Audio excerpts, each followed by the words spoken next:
Halo semuanya, salam sejahtera buat kita. Perkenalkan, nama saya Franky S. Yombing. Saya mahasiswa Universitas Mercubuana, Fakultas Ekonomi Bisnis, Prodi S1 Akuntansi.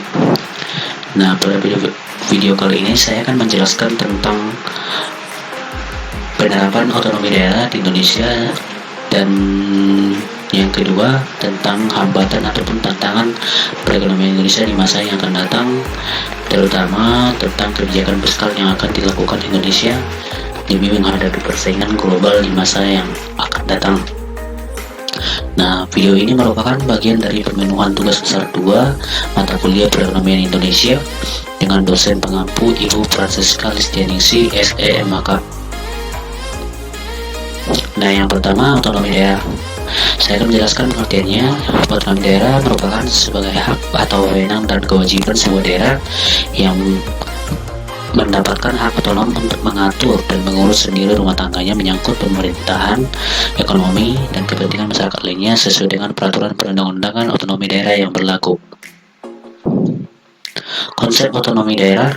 Pemberlakuan sistem otonomi daerah merupakan amanat yang diberikan oleh Undang-Undang Dasar Negara Republik Indonesia tahun 1945, Amandemen kedua tahun 2000 untuk dilaksanakan berdasarkan undang-undang yang dibentuk khusus untuk mengatur pemerintahan daerah. Undang-Undang Dasar 1945 pasca amandemen itu mencantumkan permasalahan pemerintahan daerah dalam bab 6, yaitu pasal 18, pasal 18A, dan pasal 18B. Sistem otonomi daerah sendiri tertulis secara umum dalam pasal 18 untuk diatur lebih lanjut oleh undang-undang. Pasal 18 ayat 2 menyebutkan pemerintahan daerah provinsi, daerah kabupaten, dan kota mengatur dan mengurus sendiri urusan pemerintahan menurut asas otonomi dan tugas pembantuan. Selanjutnya, pada ayat 5 tertulis pemerintahan daerah menjalankan otonomi seluas-luasnya kecuali urusan pemerintahan yang oleh undang-undang ditentukan sebagai urusan pemerintah pusat. Dan ayat 6 pasal yang sama menyatakan pemerintahan daerah berhak menetapkan peraturan daerah dan peraturan-peraturan lain untuk melaksanakan otonomi dan tugas pembantuan. Secara khusus, daerah diatur dalam Undang-Undang Nomor 22 Tahun 1999 tentang pemerintahan daerah. Namun, karena dianggap tidak sesuai lagi dengan perkembangan keadaan, ketatanegaraan, dan tuntutan penyelenggaraan otonomi daerah, maka aturan baru pun dibentuk untuk menggantikannya. Pada 15 Oktober 2004, Presiden Megawati Soekarno Putri mengesahkan Undang-Undang Nomor 32 Tahun 2004 tentang pemerintahan daerah. Kemudian di tahun 2014, Undang-Undang terkait pemerintahan daerah mengalami revisi. Diterbitkan Undang-Undang Nomor 23 Tahun 2014 tentang pemerintahan daerah. Nah, maka kesimpulan yang ditarik tentang otonomi daerah, pemerintahan negara kesatuan Indonesia menganut asas desentralisasi. Nah, yang berarti penyerahan urusan pemerintahan dari atas kepada pemerintahan yang di bawahnya untuk menangani urusan rumah tangganya sendiri. Mengapa negara ini memilih desentralisasi? Karena wilayah Indonesia yang sangat luas dan kondisi daerah di Indonesia geografis dan budayanya yang berlainan. Tujuan umum pelaksanaan otonomi daerah di Indonesia adalah dalam rangka memperbaiki kesejahteraan rakyat dalam rangka pengembangan suatu daerah yang disesuaikan dengan kondisi pemerintahan daerah dan potensi kekhasan daerah masing-masing.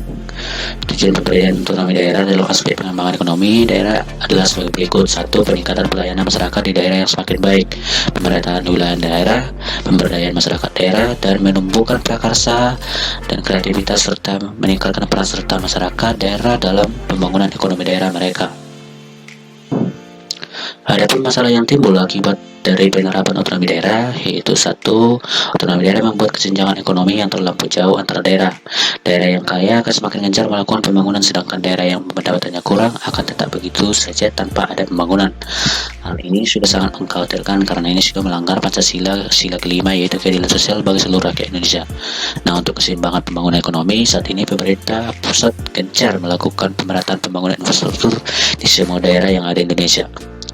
Keberadaan infrastruktur yang memadai akan berkontribusi pada kelancaran produksi maupun distribusi barang dan jasa yang dapat meningkatkan pertumbuhan ekonomi negara dan meningkatkan penataan ekonomi di wilayah-wilayah. Infrastruktur tentunya juga dapat mendorong minat investor asing maupun domestik untuk menanamkan modalnya di Indonesia. Pembangunan infrastruktur di setiap daerah-daerah akan meningkatkan pertumbuhan ekonomi daerah tersebut. Nah, yang kedua, untuk masalah yang timbul akibat dari penerapan otonomi daerah, ayat 1, banyaknya oknum di pemerintah daerah melakukan tindakan yang dapat merugikan negara, rakyat seperti korupsi, kolusi, dan nepotisme. Untuk masalah ini, pemerintah menerapkan desentralisasi fiskal sebagai upaya untuk meningkatkan responsivitas dan akuntabilitas para politikus kepada konstituennya, serta untuk menjamin adanya keterkaitan antara kuantitas, kualitas, dan komposisi penyediaan layanan publik dengan kebutuhan penerima manfaat layanan tersebut. Pelaksanaan desentralisasi fiskal sebagai salah satu instrumen kebijakan pemerintahan mempunyai prinsip dan tujuan antara lain berdasarkan ataupun menurut Mertiasme 2009. 1. Mengurangi kesenjangan fiskal antara pemerintah pusat dan pemerintahan daerah atau vertical fiscal imbalance, dan antara daerah horizontal fiscal imbalance. Kedua, meningkatkan kualitas pelayanan publik di daerah dan mengurangi kesenjangan pelayanan publik antar daerah. Ketiga, meningkatkan efisiensi peningkatan sumber daya nasional. Keempat, tata kelola transparan dan akuntabel dalam pelaksanaan kegiatan pengalokasian transfer ke daerah yang tepat sasaran. Dan yang terakhir, mendukung kesinambungan fiskal dalam kebijakan ekonomi makro. Tidak jauh berbeda dengan sidik tahun 2001 menjelaskan bahwa tujuan umum program desentralisasi fiskal Indonesia adalah untuk 1. Membantu meningkatkan alokasi nasional dan efisiensi operasional pemerintahan daerah. Kedua, memenuhi aspirasi daerah, memperbaiki struktur fiskal secara keseluruhan, dan memobilisasi pendapatan daerah dan kemudian nasional. Yang meningkatkan akuntabilitas, meningkatkan transparansi, dan mengembangkan partisipasi konstituen dalam pengambilan keputusan di tingkat daerah. Keempat, pengurangan kesenjangan fiskal antara pemerintah daerah, memastikan pelaksanaan pelayanan dasar masyarakat di seluruh Indonesia, dan mempromosikan sasaran-sasaran efisiensi pemerintah. Dan yang kelima, memperbaiki kesejahteraan sosial rakyat Indonesia. Nah, dalam tataran kebijakan yang lebih aplikatif, desentralisasi fiskal tersebut diwujudkan melalui pemberian sejumlah transfer dana langsung dari pemerintah pusat ke daerah dalam rangka memenuhi asas desentralisasi. Pemberian dana yang dilakukan oleh kementerian atau lembaga melalui mekanisme dekonsentrasi dan tugas pembantuan, serta memberikan diskresi kepada daerah untuk memungut pajak dan retribusi sesuai dengan kewenangannya. Di banyak negara yang menganut desentralisasi, kewenangan memungut pajak daerah dan retribusi ini dilakukan dalam rangka memberikan pelayanan yang berkualitas kepada masyarakat lokal dan memberikan jaminan kepada rakyat bahwa pelayanan publik akan semakin membaik dan rakyat akan lebih puas dengan pelayanan yang diberikan. Nah, materi pembahasan yang kedua yaitu kebijakan fiskal. Berdasarkan Kamus Besar DPR RI, kebijakan fiskal adalah kebijakan dalam perekonomian suatu negara yang digunakan untuk mengendalikan kondisi perekonomian dengan menekankan pada pengendalian anggaran pendapatan ataupun penerimaan dan anggaran pembelanjaan ataupun pengeluaran pemerintah. Nah, dapat disimpulkan pada ada dua instrumen dalam kebijakan fiskal, yaitu sisi pengeluaran atau alokasi anggaran dan sisi penerimaan yaitu pajak. Nah, kedua kebijakan fiskal itu ada tiga. Satu, kebijakan yang menyangkut pemberian pemerintahan atas barang dan jasa. Dua, kebijakan yang menyangkut perpajakan. Dan tiga, kebijakan yang menyangkut pembayaran transfer. Nah, untuk tujuan dari kebijakan fiskal ada 6. 1. Untuk meningkatkan laju investasi. 2. Untuk mendorong investasi optimal secara sosial. 3. Untuk meningkatkan kesempatan kerja. 4. Untuk meningkatkan stabilitas ekonomi di tengah ketidakstabilan internasional. 5. Untuk menanggulangi inflasi, dan 6. Untuk meningkatkan dan mendistribusikan pendapatan nasional. Nah, jenis kebijakan fiskal yaitu 1. Kebijakan anggaran surplus atau kebijakan fiskal kontraktif. 2. Kebijakan fiskal seimbang. 3. Kebijakan fiskal dinamis. Dan yang keempat, kebijakan fiskal defisit atau kebijakan fiskal ekspansif. Nah, yang perlu dicatat di sini yaitu kebijakan fiskal defisit. Kebijakan fiskal anggaran defisit ini diterapkan dapat membantu mengatasi kondisi ekonomi negara yang terpuruk. Meskipun demikian, pinjaman yang dilakukan oleh pemerintah di dalam kebijakan anggaran defisit membuktikan bahwa anggaran negara selalu dalam kondisi yang kekurangan. Berdasarkan Undang-Undang Nomor 17 Tahun 2003 tentang Keuangan Negara, defisit APBN dalam satu periode anggaran dibatasi dengan tidak boleh melebihi 3% dari total PDB. Tujuan dari batasan defisit tersebut adalah untuk menjamin agar kebijakan seperti pemerintah tetap menjamin APBN tetap dalam kondisi sehat dan berkesinambungan. Oleh karena itu, dalam penyusunan APBN setiap tahunnya, pemerintah harus memastikan bahwa defisit APBN tetap terkendali di bawah batas ketentuan perundang-undangan. Salah satu contoh kebijakan fiskal yang diterapkan oleh pemerintah Indonesia yang paling menentukan itu pada tahun 2011 saat Presiden Jokowi mengumumkan program amnesti pajak. Program ini diluncurkan karena banyaknya kasus laporan penunggakan pajak dan banyak individu yang tidak melaporkan jumlah kekayaannya. Karena dari itu, akhirnya Presiden Jokowi memutuskan untuk meluncurkan program amnesti pajak. Amnesti pajak atau pengampunan pajak yaitu penghapusan pajak yang seharusnya terutang, tidak dikenai sanksi administrasi perpajakan, dan sanksi pidana di bidang perpajakan. Nah, tujuan amnesti pajak ini yang diterapkan ini yaitu untuk meningkatkan likuiditas domestik, penurunan suku bunga dan investasi, dan perbaikan nilai tukar rupiah melalui pengalihan harta. Yang kedua untuk mempercepat reformasi perpajakan, dan yang terakhir itu untuk meningkatkan penerimaan negara dari pajak. Terdapat beberapa negara yang sudah menerapkan pengampunan pajak atau amnesti pajak seperti negara Australia, Belgia, Kanada, Jerman, Yunani, Italia, Portugal, Rusia, Afrika Selatan, Spanyol, dan Amerika Serikat. Nah, amnesti pajak ini membuat banyak pihak berlomba-lomba melunasi tunggakan pajak dan banyak individu yang melaporkan jumlah kekayaannya kepada pihak yang berwenang, serta untuk menarik uang dari para wajib pajak yang disinyalir menyimpan secara rahasia di negara-negara bebas pajak. Program ini mampu meningkatkan pendapatan negara Indonesia hingga 130 triliun rupiah. Dengan demikian, kebijakan amnesti pajak memberikan dampak positif yang besar terhadap hasil pertumbuhan ekonomi Indonesia. Kebijakan tersebut berhasil diterapkan dan mampu membawa ekonomi Indonesia meningkat ke arah yang positif. Nah, khusus untuk amnesti pajak bagi wajib pajak yang menyimpan hartanya di negara lain, mereka harus merepatriasi hartanya dan menyalurkan hartanya yang selama ini tersimpan di luar untuk diinvestasikan di Indonesia selama 3 tahun. Nah, investasi tersebut dapat berbentuk obligasi BUMN, investasi keuangan pada bank dalam negeri, obligasi perusahaan-perusahaan dalam negeri, kerjasama dengan pemerintah atau badan usaha sebagai investasi pada pembangunan infrastruktur, obligasi lembaga pembiayaan pemerintah, dan investasi lain sesuai dengan ketentuan perundang-undangan. Intinya di sini yaitu mereka diwajibkan untuk investasi pada saluran-saluran sah yang telah disediakan pemerintah. Selain itu, setelah surat keterangan atas harta-harta itu terbit, wajib pajak selama 3 tahun tidak diperbolehkan menginvestasikan kembali hartanya ke luar negeri. Nah, untuk peningkatan kualitas SDM dalam menghadapi persaingan global dapat dirangkum di sini yaitu kualitas SDM. Sumber daya manusia merupakan salah satu faktor penting dalam pembangunan suatu bangsa. Secara umum, faktor-faktor seperti sumber daya alam, material, finansial tidak akan memberikan manfaat secara optimal untuk perbaikan kesejahteraan rakyat bila tidak didukung ketersediaan faktor SDM baik secara kualitas maupun kuantitas. Nah, kualitas pendidik sumber daya manusia dipengaruhi oleh kualitas pendidikan dan juga kualitas kesehatan yang mumpuni. Untuk mencapai tingkat pendidikan dan tingkat kesehatan yang memadai ataupun mumpuni, harus didukung dengan bantuan oleh pembangunan infrastruktur yang merata dan juga didukung oleh institusi ataupun lembaga yang ada di dalamnya. Nah, di sini pendidikan dan kesehatan merupakan suatu upaya dalam proses pengembangan sumber daya manusia. Oleh karena itu, jika ingin indeks pembangunan manusia pada peringkat yang bagus, maka pembangunan pendidikan dan kesehatan harus mendapatkan prioritas pembangunan.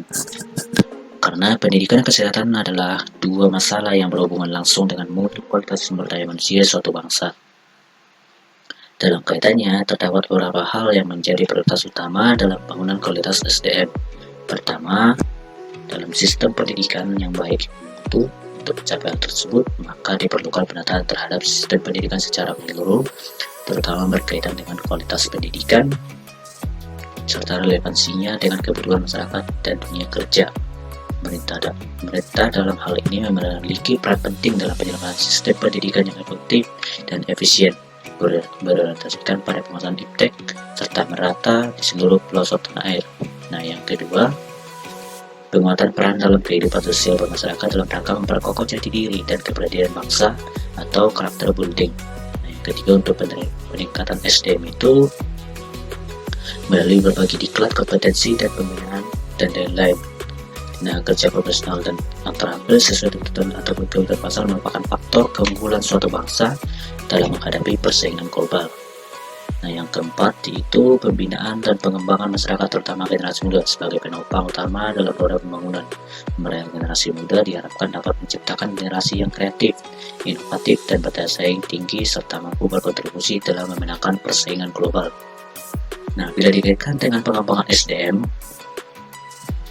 Dalam rangka meningkatkan kemampuan menyelesaikan diri, pendidikan merupakan upaya meningkatkan derajat kompetensi dengan tujuan agar pesertanya bisa beradaptasi terhadap berbagai perubahan dan tantangan yang dihadapi.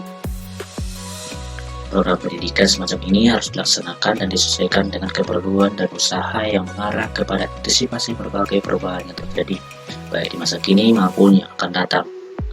Selain pendidikan, sektor kesehatan juga berpengaruh terhadap kesejahteraan masyarakat.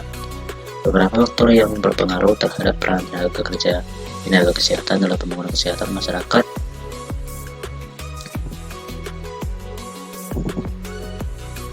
adalah kebijakan sektor kesehatan terhadap pendaya gunaan tenaga kesehatan, antara lain kebijakan tenaga arah dan strategi pembangunan kesehatan, kebijakan terhadap pelayanan kesehatan, kebijakan tentang pendidikan dan pelatihan kesehatan, dan tentang kebijakan tentang pembiayaan kesehatan. Selain daripada itu, beberapa faktor yang berpengaruh terhadap pendaya gunaan tenaga kesehatan yaitu desentralisasi, globalisasi, menguatnya komersialisasi pelayanan kesehatan, teknologi kesehatan, dan informasi. Untuk mencapai tujuan pembangunan kesehatan perlu dilakukan langkah-langkah melalui beberapa program yang baik secara sektoral kesehatan maupun secara lintas sektoral. Langkah-langkah melalui beberapa program yang baik secara sektoral kesehatan maupun secara lintas sektoral diantaranya seperti penyediaan infrastruktur kesehatan, tenaga kesehatan, dan obat-obatan untuk seluruh lapisan penduduk. Infrastruktur kesehatan merupakan salah satu faktor kunci dari tercapainya pembangunan kesehatan Indonesia, sedangkan pembangunan kesehatan mencakup kesadaran, kemauan, dan kemampuan hidup sehat bagi setiap orang agar terwujud derajat kesehatan masyarakat yang optimal. Nah, di sini dikatakan pendidikan dan kesehatan harus didukung dengan infrastruktur yang memadai dan didukung oleh institusi di dalamnya. Nah, untuk institusi ini merupakan suatu organisasi yang ada dan pendiriannya atas dasar tujuan yang nantinya akan langsung berhubungan dengan masyarakat. Nah, membangun institusi yang berkapasitas global, menggabungkan talent global baik tenaga pengajar maupun peserta pembelajaran dari berbagai penjuru dunia untuk dapat meningkatkan standar kualitas pendidikan yang dihasilkan. Nah, keterbukaan dan perspektif tersebut menghasilkan cita rasa baru bagi sebuah generasi baru yang kemudian memiliki percaya diri akan kemampuan dirinya. Nah, berkomunikasi secara global dengan penggunaan bahasa pengantar internasional memudahkan ekspos hasil penelitian dan penemuan mereka ke level lintas ilmu pengetahuan tingkat dunia.